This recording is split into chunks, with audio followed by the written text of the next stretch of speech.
Halo semuanya, malam ini saya mau cerita yang berjudul Menceritakan Masa Laluku. Langsung saja ke ceritanya. Selama beberapa hari ini aku tak tahu harus minta maaf bagaimana. Ini benar-benar kesalahan dari aku tidak memperhatikan perasaannya. Kalau misalkan dia nggak mau memaafkan aku, bagaimana? Jika suatu saat kita tidak bisa bersama lagi, aku mohon jangan pernah meninggalkan sholat 5 waktu ya. Umur tidak pernah ada yang tahu, jantung akan berhenti kapan, hanya Allah yang tahu. Kita hanya menjaga perintah saja sama hidup di dunia untuk beribadah, bukan mencari kesenangan saja. Aku pun pernah merasakan hal yang sama seperti kalian. Hanya saja nggak tepat kalau menjelaskan sambil berdiri. Lebih baik kita bisa sambil duduk, walaupun hanya sebatas berbincang sudah cukup buatku bahagia. Namun, sebelum itu aku mohon kepada kalian jangan pernah bilang ke siapapun. Yang tahu pria ini hanya kalian saja, orang lain gak akan kasih tahu. Terdapat masa lalu belum pernah ceritakan sebelumnya. Oke, suatu ketika aku lagi menunggu seseorang, yang datang mantan pacarku. Sontak bingung mau bicara tentang apa dengannya. Padahal semalam aku enggak chat maupun telepon sama dia. Otomatis bingung mau jelaskan mengenai kemarin tentang ucapan membuatnya tersinggung. Aku sama sekali nggak mau bertemu lagi sama dia. Kenapa diam saja sih? Aku sudah berusaha kesini demi kamu. Bukannya kemarin tuh aku chat sama kakaknya ya? Tunggu, sebentar. Perasaan kemarin tuh aku chat sama kakak kamu. Kenapa yang datang kamu? Tanya Fendi dengan wajah kebingungan. Aku pun tak menyadari yang datang ke sini dia. Perlu deh cari alasan masuk akal. Supaya langsung percaya dia memang susah kalau dibilang sekali. Inginnya terus berada di sampingku. Jadinya privasi aku terganggu karena dia. Karena aku ambil handphone kakak. Soalnya aku kangen sama kamu. Masa kamu gak kangen sama aku? Tanya perempuan dengan ekspresi kerinduan sama seorang. Idih, siapa juga yang kangen sama dia? Lagian aku datang ke sini untuk ketemu sama kakakmu. Jadi yang perlu ditanyakan adalah kenapa kamu yang datang bukan kakakmu? Tanya Prendy dengan menahan amarah di hadapan mantan pacarku. Jangan mengalihkan pembicaraan dong, ucap perempuan dengan penuh percaya diri. Jadi kesal deh sama dia. Aku tanya apa, jawab ke mana saja. Enggak menyambung pertanyaan dari sebelumnya. Sudah deh, sekarang kamu lupakan kenangan bersamaku. Jangan pernah bilang kepadaku rindu. Itu semua sudah tidak berarti lagi buatku. Kenapa sekarang kamu sudah berubah enggak seperti dulu lagi? Tanya perempuan menahan air matanya. Dalam diriku enggak merasa bersalah mengatakan seperti itu. Terserah, aku sudah enggak peduli lagi sama kamu. Mending sekarang pergi dari sini. Pada saat itu aku sudah enggak terkontrol menahan emosi yang ada dalam pikiranku. Bagaimana bisa berbicara seperti itu. Sampai sekarang pun aku belum minta maaf kepadanya. Tapi entah mengapa kakaknya sama sekali enggak malah kepadaku yang sudah menyakiti adiknya. Malahan sampai akrab semenjak kejadian itu. Namun kondisi hatiku sudah sepatutnya untuk minta maaf sebelum terlambat. Demi dia aku rela berbohong kepada orang tuaku untuk pinjam uang, tapi tak ada alasan yang pas mengenai kebohongan tersebut. Seharusnya aku perlu minta maaf kepada dua sosok yang pernah menyakiti hatinya. Hingga akhirnya aku pergi ke rumahnya untuk minta maaf. Namun aku bertemu sama orang tua. Kenapa kamu datang ke sini? Seharusnya kamu gak pantas berada di tempat ini. Tanya bapak perempuan dengan wajah mau marah. Aku gak seharusnya menyakiti hati putri bapak. Untuk itu aku mau minta maaf, ucap Randy dengan sedikit cemas. Pada waktu itu aku sedang gak bisa berbuat apa-apa. Menjelaskan kejadian yang sebenarnya, melihat wajah orang tuanya gak berani, aku pun meninggalkan rumahnya. Seketika di hadapanku terdapat sosok perempuan yang mirip sekali sama pacar-pacarku. Setelah melangkah lebih dekat, sambil bawa barang kesukaannya. Tanpa sadari ternyata ia sudah punya pacar. Tak kenapa hatiku semakin panas. Apa mungkin aku cemburu sama dia? Masa iya sih? Laginya sama ini aku sudah putus loh. Aduh, semakin gawat. Kalau misalkan aku berada di sini, terus kecemburuan semakin panas, lebih baik meninggalkan tempat ini. Semenjak melihat seseorang lagi dekat dengannya, membuatku sudah yakin itu adalah pacar barunya. Namun, aku belum tahu yakin sih apakah benar pacar barunya atau bukan. Perlu ketahui aku akan tetap tegar melupakan kejadian yang kemarin. Beberapa hari kemudian aku sudah melupakannya dan kakaknya dia sudah dirahasiakan siapa yang kemarin lagi dekat dengannya. Dugaanku benar, seorang tersebut adalah pacarnya. Membahas hubungan sudah mendekat ke jenjang lebih serius. Otomatis meminta maaf sudah disampaikan melalui kakaknya. Terserah sih dia bakal memaafkan kesalahanku atau enggak. Pastinya dari lubuk hatiku saya yakin untuk mencari pasangan hidup yang baru. Masa lalu ya masa lalu. Untuk saat ini prioritasku adalah mencari pekerjaan. Itu semua demi keinginan orang tuaku walaupun sudah meninggal. Aku dikasih tahu sama tetangga permintaan terakhirnya. Nah, sekarang sudah kerja bersama dua sahabatku yaitu Rita dan Firdaus. Sekarang sudah punya komunitas untuk menyelesaikan masalah kalangan masyarakat sekitar. Tapi untuk saat ini masih di kawasan Jakarta saja. Wah, cerita Anda menarik sekali. Kenapa enggak dibuat buku? Tanya masyarakat. Benar juga apa yang dikatakan oleh kalian. Kenapa enggak dibuatkan buku saja? Wah, enggak kepikiran soalnya. Dalam pikiranku hanyalah masih banyak permasalahan aku yang belum diselesaikan. Bukan cuma itu saja sih, masih banyak kok, tapi aku nggak mau kasih tahu dulu. Rahasia ini masih dipegang rapat karena dapat banyak sekali masalahnya. Membuat dua sahabatku bahkan nggak setuju. Oh iya, mantan pasangan siapa namanya? Tanya warga sekitar sambil tersinggung. Kasih tahu jangan ya, jangan deh, cukup aku saja yang tahu namanya. Ucap Randy sambil singgung. Yang perlu ketahui di sini sudah saling kenal sama dua sahabatku. Takutnya kalau sudah diberitahu kepada kalian, nanti dikasih tahu lagi. Oke, alhamdulillah aku sudah merasa lega sudah menceritakan semuanya walaupun ada beberapa enggak diceritakan. Haha, sudah pukul jam 2 siang, saking seriusnya bercerita jadi lupa belum sholat zuhur.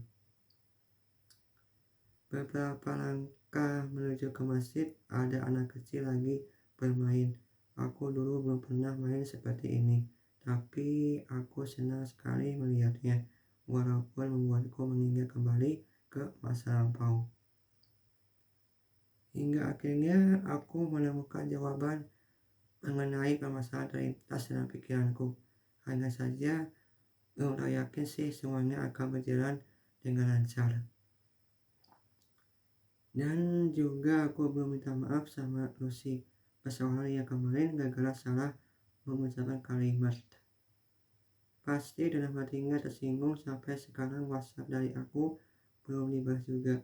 Mau sampai kapan sih seperti ini terus? Kalau misalkan merasa tersinggung atau ucapanku, ya sudah, aku minta maaf. Asalkan Lucy harus balas pesan dari aku karena ada keperluan mendesak. Tidak bisa menjelaskan secara melalui sebuah aplikasi WhatsApp. Harus saling berhadapan antara aku sama kamu. Jangan dulu berpikiran aneh-aneh, aku sama sekali gak ada niatan untuk merusak masa depanmu. Dari lubuk hati yang paling dalam, kuatkan selalu menjaga kamu dalam kondisi bahagia maupun kesedihan. Itulah mengapa aku tidak gegabah mengutarakan perasaanku kepadanya. Lalu ada penilaian terlebih dahulu.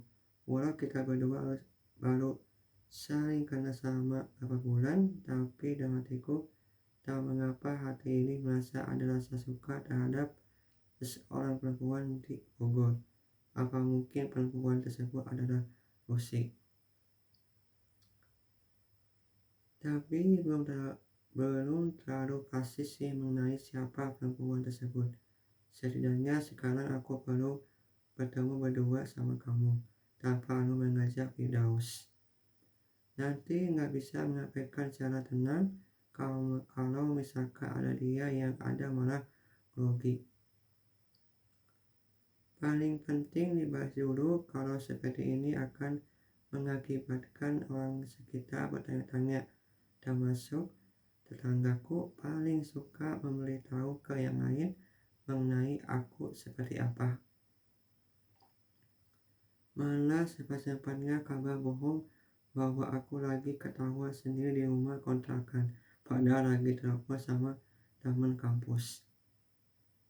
Ya sudahlah, paling dia iri sama aku punya teman, sedangkan ia sama sekali nggak punya teman. Namun aku malah mengajak dia untuk berteman denganku. Dijawab dengan rasa nggak pantas untuk dibicarakan, tapi aku malah sabar menghadapinya. Tak perlu bicara seperti itu. Kalau memang dirimu nggak butuh teman, ya sudah, bicaranya secara lembut, jangan mengandalkan emosi ya.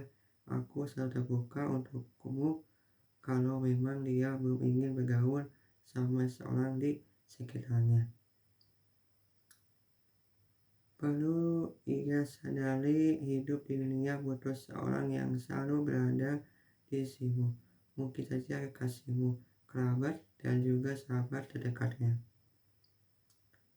Sehingga suatu saat dia akan merasakan kesepian yang pernah aku alami dulu. Tidak punya sosok yang selalu mengingatkan kepadaku setelah tidak berteman lagi sama Firdaus. Otomatis kehidupan sehari-hari cuma melamun, mabuk, dan paling parah mengikuti pergaulan yang menurutku nggak perlu dilakukan. Alhamdulillah, setelah meninggalkan sok terlibat dalam melakukan kejahatan, akhirnya aku bertobat ke arah yang lebih baik. Di satu sisi masih punya sok menyuruhku untuk bertobat, namun sayangnya beliau sudah nggak ada di bumi. Itulah mengapa aku nggak ingin ia terjerumus ke arah yang nggak baik. Apapun alasannya, jangan pernah mengikuti hawa nafsu kita, tapi ikuti hati kita. Setiap kehidupan pasti mengalami resiko, ada bahaya maupun sedikit tidak bahaya. Kalau mau kegiatan, jangan pernah lupa untuk berdoa terlebih dahulu. Keadaan seperti ini sering banget terjadi. Apapun mengadari hal tersebut akan mengakibatkan nyawa kita akan melayang. Tapi kalau kita selalu ada, Allah bakal melindungi dari bahaya.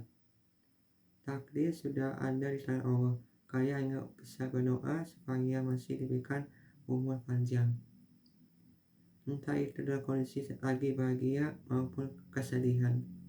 Tapi satu sisinya kita tak sanggup hidup seperti ini terus. Pasti pengacara lain supaya kalian mendapatkan segalanya.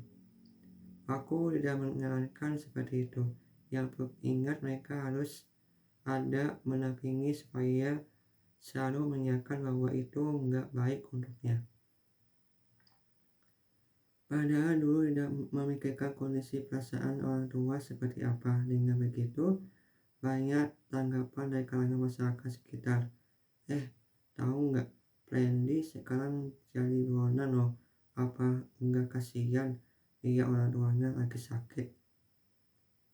Sampai detik ini pun aku belum pernah melayat ke makam orang tuaku dengan kondisi permasalahan yang belum diselesaikan. Keluarga besar sudah mengarahkan jangan pernah mengunjungi ke makam orang tuaku. Aku nggak sadar ada orang lagi duduk di sampingku. Kaget seketika ternyata sosok tersebut adalah Lucy. Aku nggak percaya apa ini nyata atau enggak. Soalnya aku belum pernah kasih alamatku ke dia. Terus dia tahu rumah kontrakanku dari siapa? Mungkin dari Firdaus ya. Kok kenapa nggak minta izin dulu supaya ada persiapan untuk ketemu sama seorang perempuan yang aku cintai? Tak ada yang pasti ke depannya seperti apa. Apakah dirinya adalah jodohku? Mungkin saja iya. Persoalan seperti ini hanya Allah yang tahu. Aku hanya bisa berdoa, berusaha, dan berikhtiar. Lucy sejak kapan berada di sini? Tanya Prendy dengan si gugup bertemu sama calon pujaan hati. Walaupun merasa berat bertetapan dengannya, aku semakin semangat memberitahukan pria ini padamu. Sejak dari tadi, ujar Lucy dengan wajah bete. Lucy, kenapa ya hari ini berasa berbeda pertemuan pertama kali ketemu bersamamu di Bogor? Apa ada masalah ya? Kali ini aku harus hanya takut terjadi apa-apa sebelum kesini. Aku boleh tanya nggak? Tanya Pendi. Mau tanya apa? Tanya Lucy dengan wajah dingin tanpa melihatku. Lantas aku makin khawatir dong sama Lucy.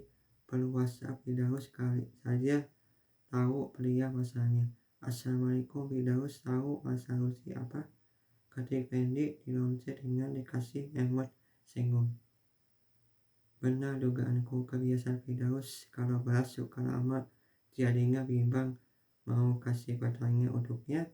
Baru kali ini menghadapi permasalahan lagi dihadapi oleh Lucy. Padahal aku belum tahu yakin bisa menyelesaikan masalah dia. Memang apa yang membuat dirimu ingin menanggapi berbicara denganku? Selama beberapa menit kemudian akhirnya dibalas juga. Waalaikumsalam. Gak tahu Brandy, soalnya Lucy gak cerita sama gue. Ketik Firdaus. Waduh, makin bingung saja. Apa menunggu waktu sampai ia moodnya kembali normal? Terkadang susah ya juga kalau misalkan kita berdua nggak saling mencintai. Bahkan aku tak tahu mengenai hati seorang perempuan seperti apa. Dalam pikiranku, bagaimana caranya supaya kita saling terbuka satu sama lain. Salahkan aku orangnya benar-benar pendiam banget. Kalau ada yang mengajak bicara pun kadang didengarkan, misalkan bermanfaat buatku. Menurutku lebih baik nanti saja supaya enggak semakin marah kepadaku. Masalah kemarin juga aku belum minta maaf. Nah, baru saja dapat ide. Apakah perlu mengajak Lucy ke tempat toko buku? Lagian sama ini ia suka banget baca buku. Ujar dalam hatiku sambil tersinggung mengarah ke atas. Sontak Lucy langsung berbicara kepadaku. Kamu kenapa singgung sendiri? Gak apa-apa Lucy. Oh iya, sekarang kamu sibuk enggak? Tanya Penny dengan kedua tangannya bergetar. Memang kenapa? Tanya Lucy sambil lihat tanganku bergetar. Waduh, sepertinya ada respon dari Lucy nih, membuatku semakin percaya diri. Aku mau mengajak ke toko buku, ujar Fendi masih keadaan kedua tanganku masih bergetar saking groginya. Tanpa sadari ternyata sekarang sudah kembali tersinggung. Walau hanya sebentar sudah buatku makin penasaran. Kalau lihat seperti ini membuatku mengenang kembali bersama mata pacarku yang sudah berakhir sekitar 7 tahun. Bahkan sampai sekarang hubunganku sama dia semakin kurang harmonis sampai dibantu oleh temanku. Jika suatu saat bertemu dengannya, aku harap ia tetap seperti dulu. Namun bukan berarti aku akan balikan lagi sama dia. Kira-kira sekarang kerja di mana? Hampir lupa. Aku kan mau mengajak Lucy ke toko buku di Jakarta Selatan. Bismillah, sebelum berangkat kita akan mengerjakan sholat asar terlebih dulu supaya hati kita tenang. Selesai sholat asar, kita langsung berangkat ke toko buku naik sepeda motor.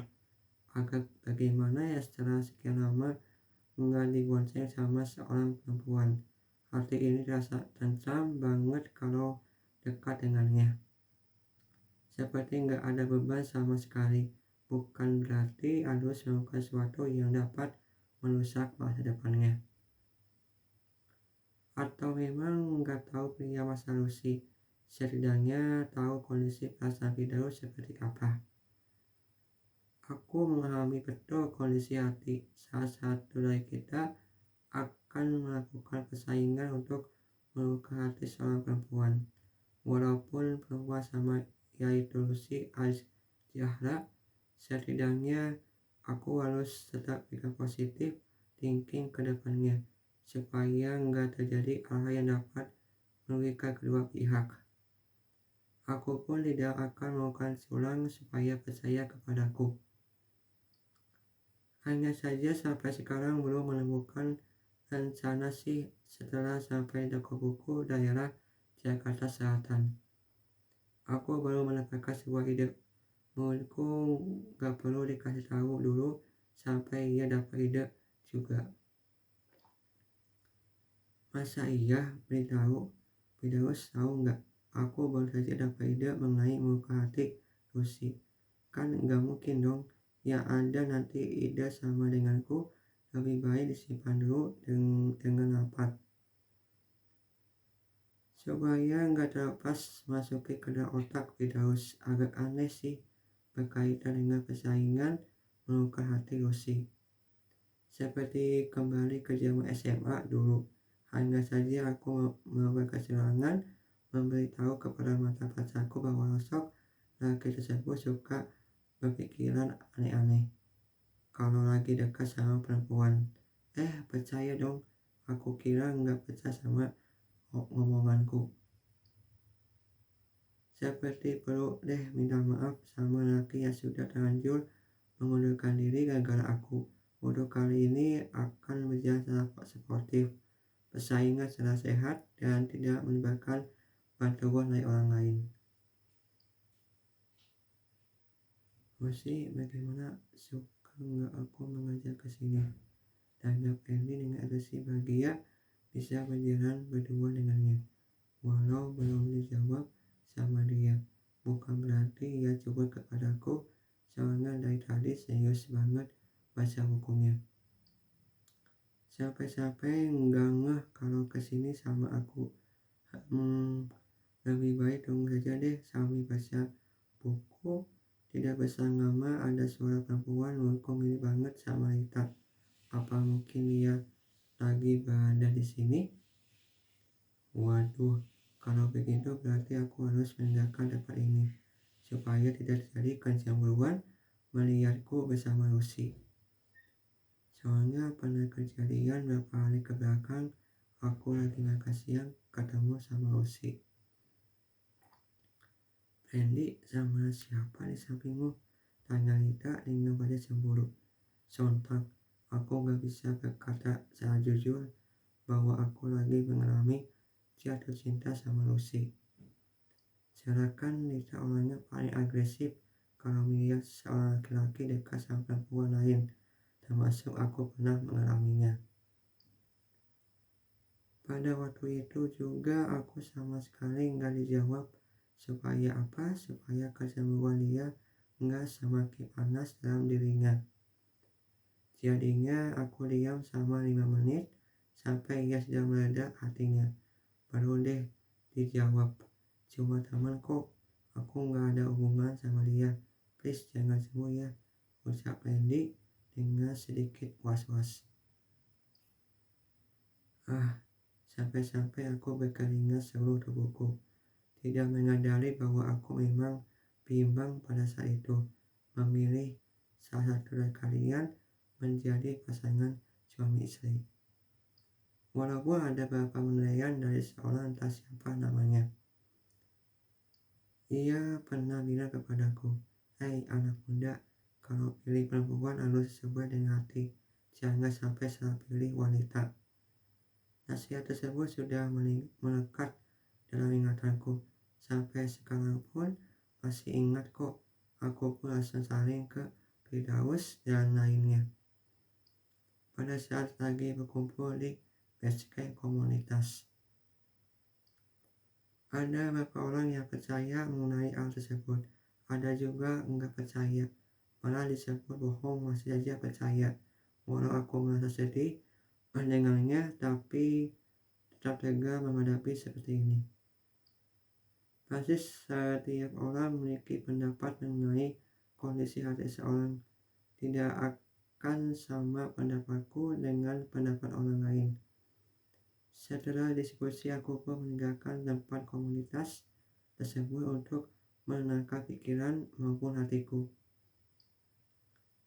Kalau tidak salah sih, aku menghindar dari kalian tuh ke sebuah tempat memang sepi, nggak tahu banyak orang, membuatku nyaman di sana sampai sekarang pun masih ke sana untuk mengunjungi temanku walaupun nggak bisa bicara. Bukan berarti aku perlu menjelek-jelekan dia di hadapan orang tuanya. Seharusnya kita harus membantunya sampai dia bisa bicara. Walau harus butuh waktu lama, itulah namanya proses. Tidak perlu langsung bisa bicara. Tapi ada juga yang merasa aku nggak perlu berada di sini selagi nggak punya uang. Padahal aku peduli loh sama dia. Masa iya harus bayar cuma hanya ingin bantu doang. Kalian tuh pikirannya hanya uang, uang dan uang.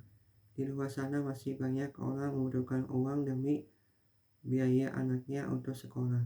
Sekali-kali mikirlah, dengan keadaan seperti ini masih saja ada berpikiran beruntung punya dia bisa dijadikan uang menuju kepada kita.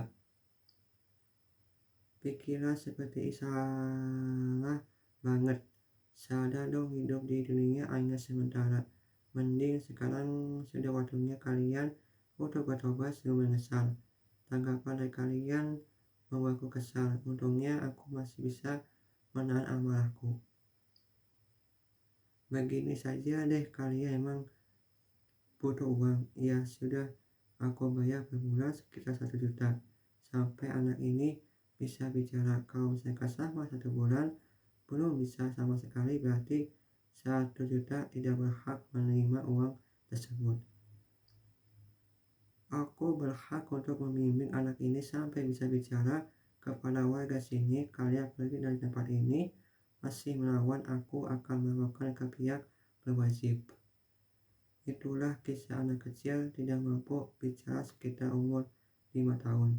Alhamdulillah sejak aku berada di sini, ia mampu bicara sama orang tuanya. Oh iya, hampir lupa. Namanya Lia Nugraha. Sekarang sudah mampu berbincang sama temannya. Jangan pernah melihat seseorang dari fisik, tapi kasihlah semangat untuknya untuk bisa bicara seperti teman-temannya. Lia Nugraha. Entah mengapa perasaanku tidak enak kalau misalkan meninggalkan Lucy di sini demi menghindar dari kita. Apa perlu telepon Firdaus untuk datang ke sini untuk menjaga-jaga kalau misalkan terjadi keributan di toko buku. Itulah cerita yang berjudul